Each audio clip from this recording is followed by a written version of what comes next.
ಕನ್ನಡ ಪರ ಹೋರಾಟಗಾರ ಸಂತೋಷ್ ಗೌಡ ಮಾಲಿಪಾಟೀಲರಿಗೆ ಮಹತ್ವದ ಹೊಣೆಗಾರಿಕೆ. ಜೇವರ್ಗಿ ನಮ್ಮ ಕರ್ನಾಟಕ ಸೇನೆಯ ಕಲ್ಯಾಣ ಕರ್ನಾಟಕ ವಿಭಾಗದ ಉಪಾಧ್ಯಕ್ಷರಾಗಿ ಯುವ ನಾಯಕ ಸಂತೋಷ್ ಗೌಡ ಜಿ ಮಾಲಿಪಾಟೀಲರವರನ್ನು ಆಯ್ಕೆ ಮಾಡಲಾಗಿದೆ. ಯಾದಗಿರಿ ಜಿಲ್ಲೆಯ ಕಾರ್ಯಕಾರಿಣಿ ಸಭೆಯಲ್ಲಿ ರಾಜ್ಯಾಧ್ಯಕ್ಷರಾದ ಬಸವರಾಜ್ ಪಡುಕೋಟೆ ಅವರ ಆದೇಶದ ಮೇರೆಗೆ ರಾಜ್ಯ, ಜಿಲ್ಲಾ ಹಾಗೂ ತಾಲೂಕು ಮಟ್ಟದ ನೂತನ ಪದಾಧಿಕಾರಿಗಳ ಆಯ್ಕೆ ಪ್ರಕ್ರಿಯೆ ನಡೆಯಿತು. ಈ ಸಂದರ್ಭದಲ್ಲಿ ಯಡ್ರಾಮಿ ತಾಲೂಕಿನ ಹಂಗರಗ ಬಿ ಗ್ರಾಮದ ಯುವ ಹೋರಾಟಗಾರರಾಗಿರುವ ಸಂತೋಷ್ ಗೌಡ ಮಾಲಿಪಾಟೀಲರವರನ್ನು ಕಲ್ಯಾಣ ಕರ್ನಾಟಕ ಉಪಾಧ್ಯಕ್ಷರಾಗಿ ನೇಮಕ ಮಾಡಲಾಗಿದೆ.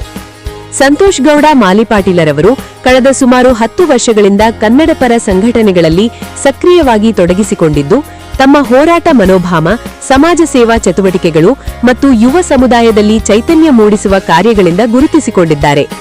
ಈ ಕುರಿತು ರಾಜ್ಯಾಧ್ಯಕ್ಷರಾದ ಬಸವರಾಜ್ ಪಡಕೋಟೆ ಅವರು ಮಾತನಾಡಿ, ಸಂಘಟನೆಯ ತತ್ವ ಸಿದ್ಧಾಂತಗಳಿಗೆ ಬದ್ಧವಾಗಿ ಕರುನಾಡಿನ ನೆಲ, ಜಲ, ಭಾಷೆ ಮತ್ತು ಸಂಸ್ಕೃತಿಯ ರಕ್ಷಣೆಯೊಂದಿಗೆ ರಾಜ್ಯದ ಸರ್ವತೋಮುಖ ಅಭಿವೃದ್ಧಿಗಾಗಿ ಶ್ರಮಿಸಬೇಕೆಂದು ಸೂಚಿಸಿದ್ದಾರೆ. ಈ ಆಯ್ಕೆ ಹಿನ್ನೆಲೆಯಲ್ಲಿ ಜಿಲ್ಲಾಧ್ಯಕ್ಷ ಸುಧೀಂದ್ರ ಇಜೇರಿ, ಸಂಚಾಲಕರಾದ ರಾಜು ನಾಯಕ್ ಗುಡೂರು ಸೇರಿದಂತೆ ಜೇವರ್ಗಿ ತಾಲೂಕು ಹಾಗೂ ಕಲಬುರಗಿ ಜಿಲ್ಲೆಯ ಹಲವಾರು ಪದಾಧಿಕಾರಿಗಳು ಸಂತೋಷ ವ್ಯಕ್ತಪಡಿಸಿದ್ದಾರೆ. ಕಲ್ಯಾಣ ಕರ್ನಾಟಕದ ಉಪಾಧ್ಯಕ್ಷರಾಗಿ ನೇಮಕ ಮಾಡಬೇಕಂತ ಕೇಳ್ಕೊಳ್ತಾ ಇದ್ದೇನೆ.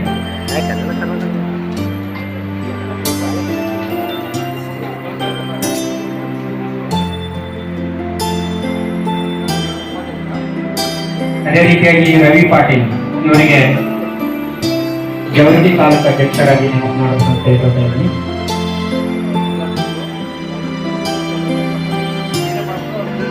ರವಿ ಪಾಟೀಲ್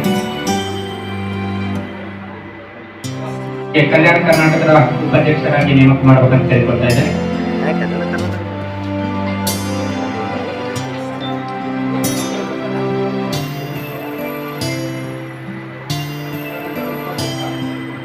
ಅದೇ ರೀತಿಯಾಗಿ ರವಿ ಪಾಟೀಲ್ ಇವರಿಗೆ ಜವರಗಿ ತಾಲೂಕು ಅಧ್ಯಕ್ಷರಾಗಿ ನೇಮಕ ಮಾಡಬೇಕಂತ ಕೇಳ್ಕೊಳ್ತಾ ಇದ್ದೀನಿ.